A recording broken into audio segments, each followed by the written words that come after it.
Good morning, students. So, in our last lecture, we have already discussed the natural or innate immunity, and in this lecture, we are going to discuss about the second type of immunity, that is the acquired or adaptive immunity. So, what is this acquired or adaptive immunity means? So, this, as the name tells, acquired. So, it is a type of immunity. It is a type of immunity which is acquired by an organism, which is acquired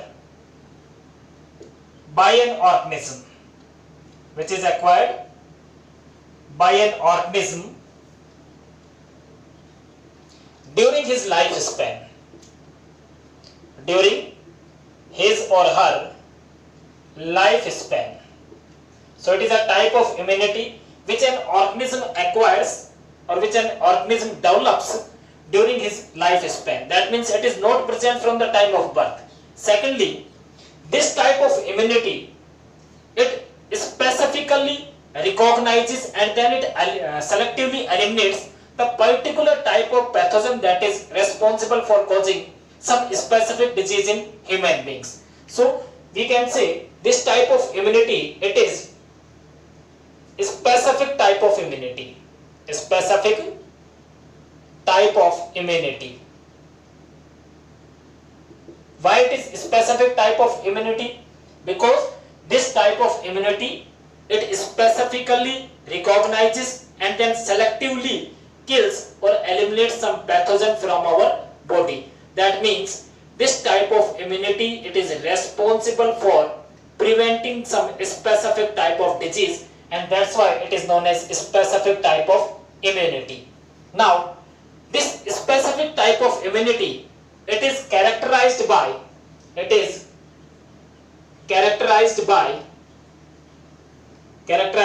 specific property, of our immune system, and that property of this immunity is known as memory. That property is known as memory. Now, what this memory means? So, this memory means, suppose if a person encounters a pathogen first time in his life, then the immune system of that person creates or produces some immune response. The immune response that is produced in first encounter of a pathogen, that is known as primary immune response. That is known as primary immune response. And this primary immune response, it is of low intensity. It is of low intensity. Low intensity means it is of low power and it cannot eradicate or it cannot remove the disease from that person. Then, but the immune system of this person gets activated due to that pathogen. Now in life, if the person again encounters the same pathogen, then his or her immune system have the memory of first encounter. And second time, the immune system produces an immune response that is known as secondary immune response. Secondary immune response, and this immune response is of high intensity. High intensity. And because it is of high intensity, it is of high power, it can eradicate the disease from that person. So, because the immune response or immune system of that person have the memory of first encounter, that pathogen have attacked me earlier also. It is remembered by his immune system, and that's why the immune system gets activated more rapidly. It produces large amount of antibodies, and these antibodies then neutralizes the pathogen or kills the pathogen second time. So the second time the immune response that is produced, it is of high intensity and it is known as secondary immune response. It can easily eradicate the disease. Now further, this immune response that is carried out by the immune system of a person during the adaptive or acquired immunity. It is carried out with the help of two types of cells or two types of lymphocytes, which are known as the B lymphocytes and the T lymphocytes. So the immune response carried out by a person during adaptive immunity, it is carried out with the help of two different types of lymphocytes. That is, the one is known as B lymphocytes. These B lymphocytes, they are produced in bone marrow. They are produced in bone marrow, and they also undergo maturation, and they also proliferate within bone marrow. After their production in bone marrow, they matures and they proliferate. That means they carries out their function. They gets differentiated. They gets matured. They also proliferates within bone marrow. So the B lymphocytes are the lymphocytes which are produced in bone marrow, and after their production in bone marrow, they gets matured, they gets differentiated, and they also proliferates within bone marrow. And on their release from bone marrow, on their release means when they are released from bone marrow, on their release from bone marrow, they represents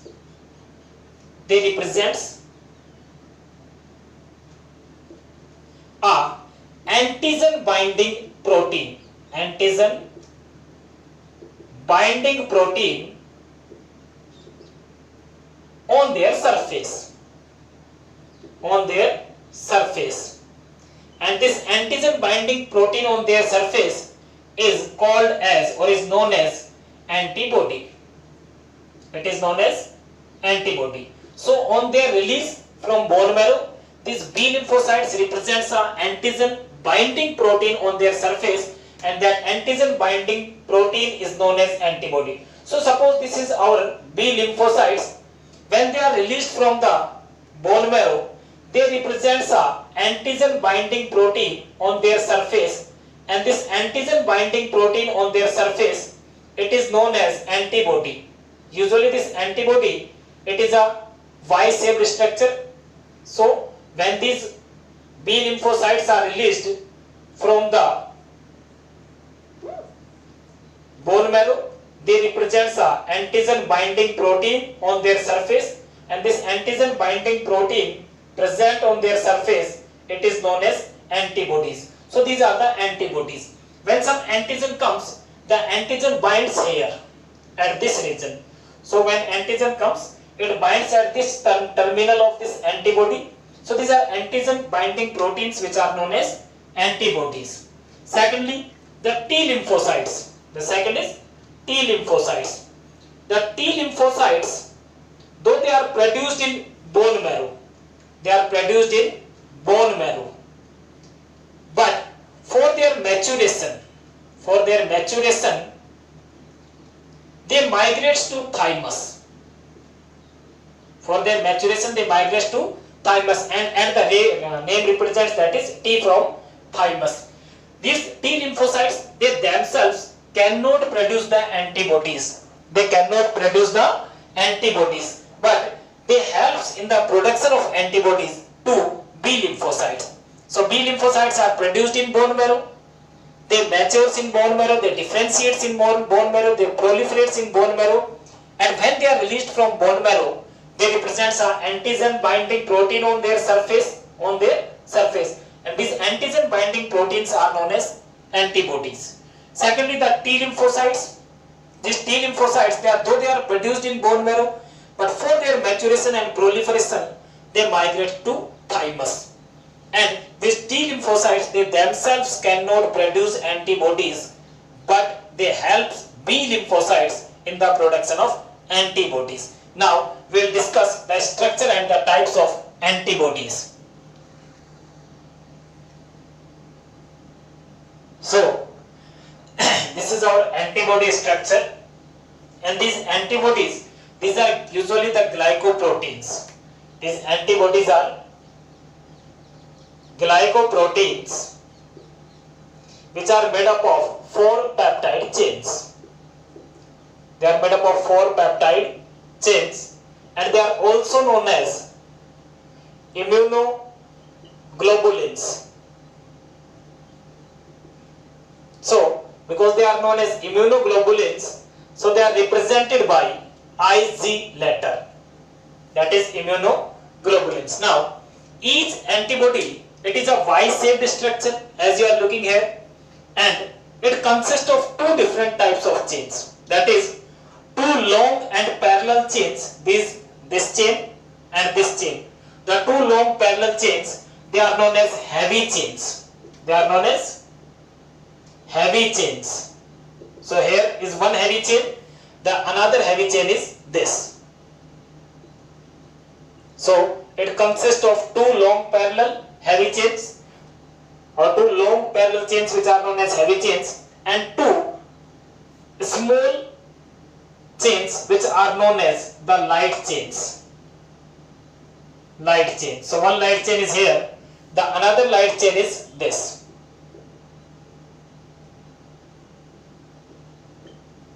So that's why the antibody structure, because it consists of 2 heavy chains and it consists of 2 light chains, so it is represented by the H2L2 formula, that is 2 heavy chains and 2 light chains. Now see, each heavy chain, it is divided into 2 regions, that is the variable region, here it is, and the constant region. The variable region of heavy chain, it is represented by VH, and the constant region of heavy chain, it is represented by CS, that is constant heavy and that is variable heavy. Whereas the light chain, it also have the 2 different regions, that is variable region and constant region. The variable region, that is this region of light chain, it is represented by VL, that is variable light, and the constant region of light chain, it is represented by CL, that is constant light. The same here, that is VL and CL. Now each light chain is connected to heavy chain. Each light chain is connected to heavy chain by disulfide bridges. By disulfide bridges. And each heavy chain is connected to another heavy chain by another or additional disulfide bonds or disulfide bridges. So each heavy chain is connected to each other by disulfide bridges, and each light chain is connected to heavy chain by disulfide bridges. Between 2 heavy chains is present a region that is known as hinge region. This region is known as hinge region. Now the upper terminal of all these 4 chains, it is known as N-terminal. It is known as N-terminal. Why it is known as N-terminal? Because it contains a amino group. Each of these contains a amino group at one terminal, and because it contains a amino group, that's why it is known as the N-terminal. Whereas the lower terminal of each chain, it contains a carboxyl group, that is CO, and it is known as the C-terminal. So on upper terminal of both heavy chains, we have the amino group and it is known as N-terminal, and at lower end of each chain we contains the carboxyl group, that is known as C-terminal.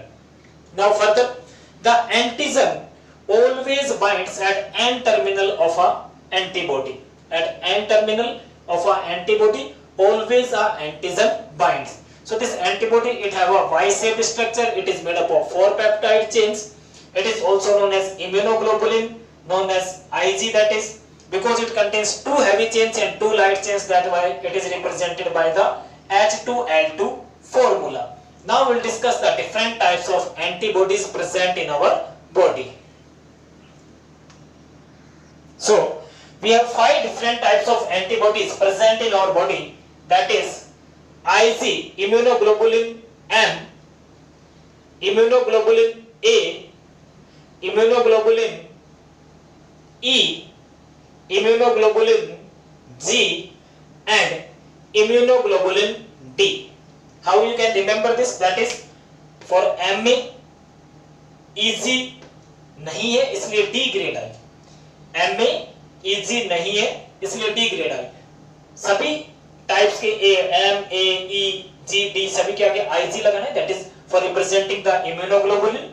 So now we are going to discuss the first type of Ig or immunoglobulin, that is IgM.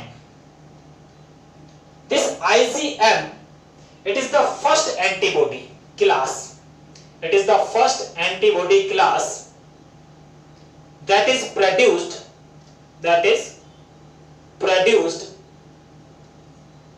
in primary response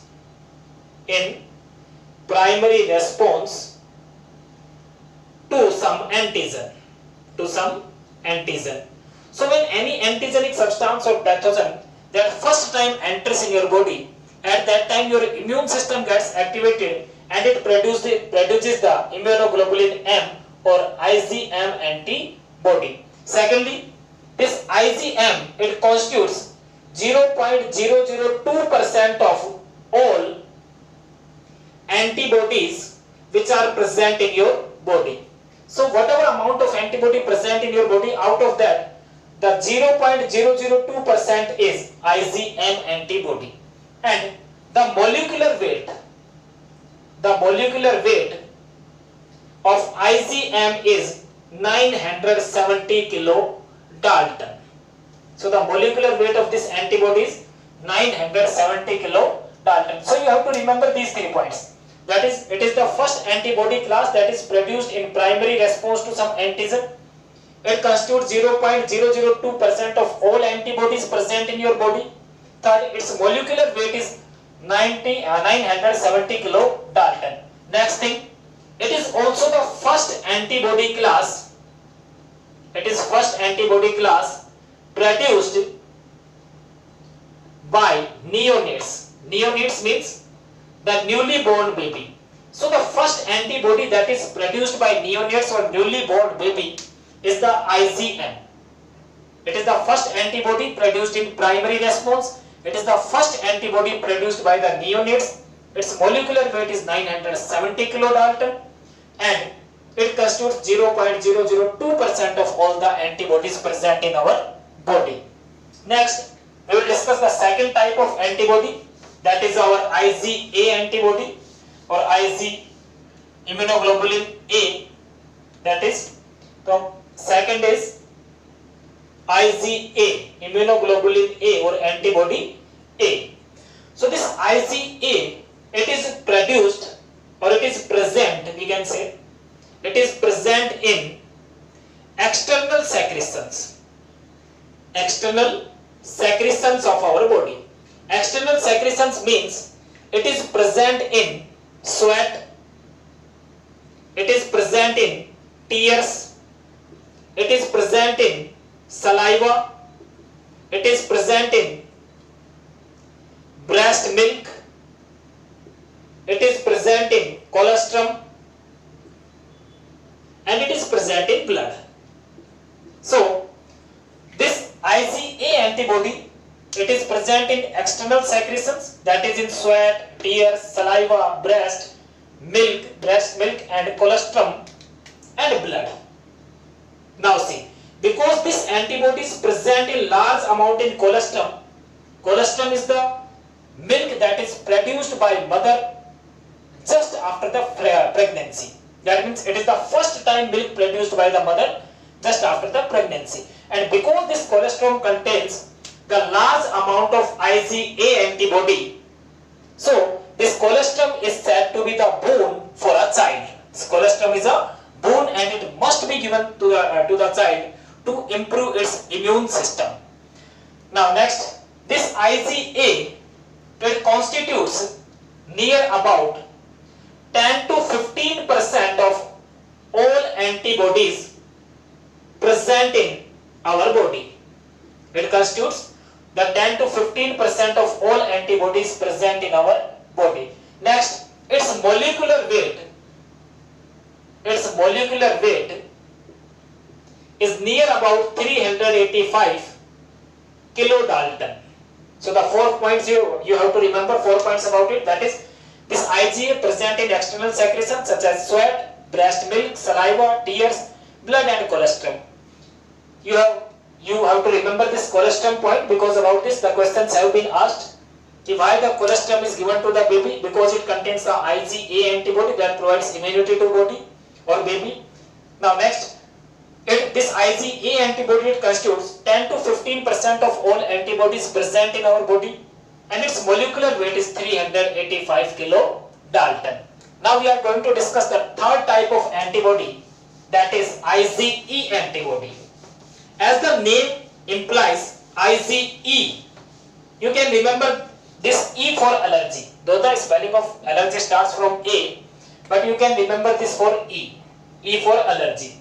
So the third immunoglobulin class is IgE, and this IgE, it is an antibody that is produced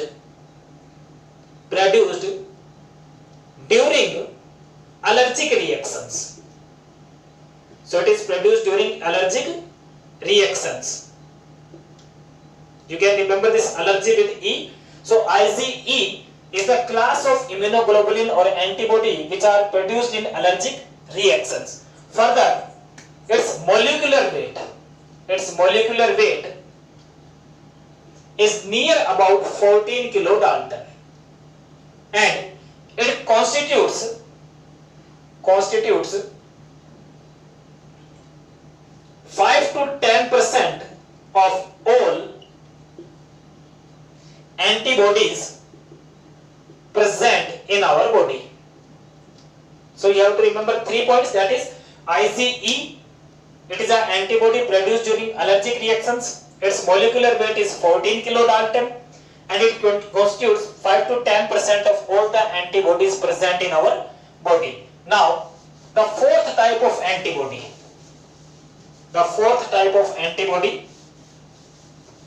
that is IgG. It is also the important antibody, that is IgG. This IgG, it is a immunoglobulin class that is produced first time by the, it is the immunoglobulin class that first time crosses the placenta. So it is the first antibody class,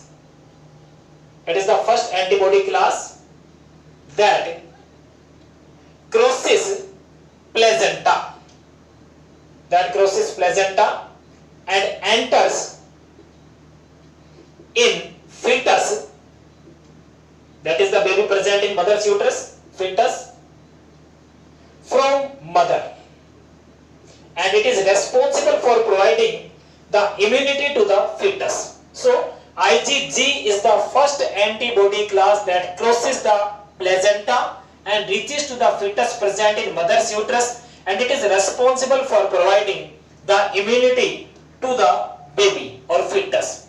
Now next, its molecular weight. Is near about 150 kilodalton. And this antibody, it constitutes near about 75 to 85% of all the antibodies present in human body. So it is the present in largest amount in human body. The least amount is, that is IgM, and the largest amount is IgG. The largest antibody is IgM, having molecular weight 970 kilodalton. Okay. But in largest amount is present, that is IgG, and it is the first antibody class that crosses placenta, reaches to the fetus, and provides immunity to fetus. Now we are going to discuss our last type of antibody, that is IgD. So the fifth type of antibody is IgD. Till now, the function of this antibody is unknown. But what is known is that this antibody class, it helps IgM antibody. So it helps to IgM antibody, and it is important for the functioning of B cells. It is important for functioning of cells or B lymphocytes, but its specific function is unknown. Now see, the immune response which is carried out by our body with the help of these antibodies, it is known as humoral immune response. So any immune response that is carried out with the help of antibodies, it is known as humoral immune response. And the cells which are responsible for humoral immune response are B lymphocytes. They are responsible for the production of antibodies. Secondly, the immune response that is carried out with the help of some cells, that is known as cell mediated immune response, that is CMI, cell mediated immune response or cell mediated immunity. And it is carried out with the help of cells which carry out the phagocytic activities. So basically the T lymphocytes are responsible for CMI, that is cell mediated immunity or cell mediated immune response, and B lymphocytes are responsible for humoral immune response. Humoral immune response is carried out with the help of antibodies, whereas the CMI, that is cell mediated immunity, it is carried out with the help of cells having phagocytic activities such as natural killer cells, the TC cells, that is cytotoxic T cells, helper T cells, that is TH cells, the macrophages, monocytes, and all these. So we have discussed this, the two type of immunities. In first lecture we have discussed the natural immunity or innate immunity, and in this lecture we have discussed the adaptive immunity or acquired immunity along with the antibodies, its types and their functions. Thank you, students.